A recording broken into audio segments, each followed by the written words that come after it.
2 రోజులలో అయ్యే పని రెండు గంటలలో అయిపోతుంది రైతులకి. వాళ్ళకి పైసలు మిగులుతాయి, మీకు కిరాయి వస్తుంది. 3 కోట్ల మహిళలని లక్షాధికారులను చేస్తా అని చెప్తున్నాడు నరేంద్ర మోడీ. ఇవన్నీ ఆయన చేసుకుంటా 500 సంవత్సరాల నుంచి హిందువులు కొట్లాడుతున్న రాముల వారిని కూడా తీసుకొచ్చి అయోధ్యల రామరాజ్య స్థాపన చేసిండు జనవరి 22 నాడు. అందుకనే పసుపు రేట్లు పెరిగినాయి, 20,000 దాటినాయి. అందుకనే పసుపు రేట్లు 20,000 దాటినాయి. దాని వెనుక మేము పసుపు బోర్డు తెచ్చినామా, మేము ఏమేం పనులు చేసినామా అవన్నీ తర్వాయి. రామరాజ్య స్థాపన మొదలైంది భారతదేశంలో. మనం ఇవన్నీ చేసిన కోటెత్తామా, ఈ జీవన్ రెడ్డి కోటెత్తామా? కాంగ్రెస్ పార్టీకి ఓటేస్తే ఈ దేశం మళ్ళా 3 ముక్కలు అవుతుంది. ఇంతకు ముందు 3 ముక్కలు చేసిర్రు, పాకిస్తాన్ బంగ్లాదేశ్ ఇచ్చిండ్రు. ఈ కాంగ్రెస్ వేస్తే మళ్ళా దేశం విభజన అవుతుంది. మళ్ళా ఈ 6 గుడ్ల సంగతి రేవంత్, నీ 6 గుడ్ల సంగతి ఏందని అడుగుతామని ఏదో కొత్త బూటకం పెట్టిండు, రిజర్వేషన్ బూటకం పెట్టిండు.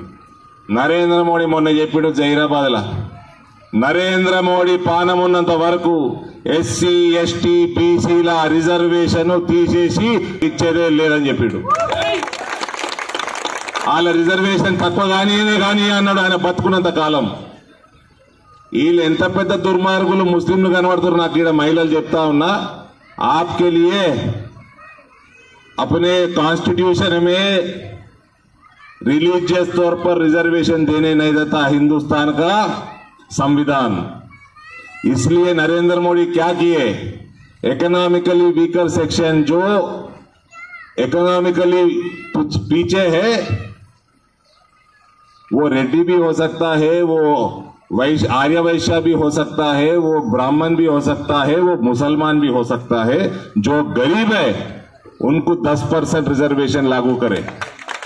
आपके लिए भी नरेंद्र मोदी रिजर्वेशन लाया क्योंकि उनको नियत है, सोच है. अपना संविधान रिलीजन के तौर पर नहीं देने देता, इसलिए इकोनॉमिकली आपको लेके आके रिजर्वेशन दिए. सोचो, आप भी सोचो, आपके लिए अच्छा है. यूसीसी आए तो एक मियाँ को एक ही बीवी रहती, एक मियाँ को एक ही बीवी रहती. आपके लिए आयुष्मान भारत है. अंदर के 5 లక్షల ఆయుష్మాన్ భారత్ లేవా అమ్మ?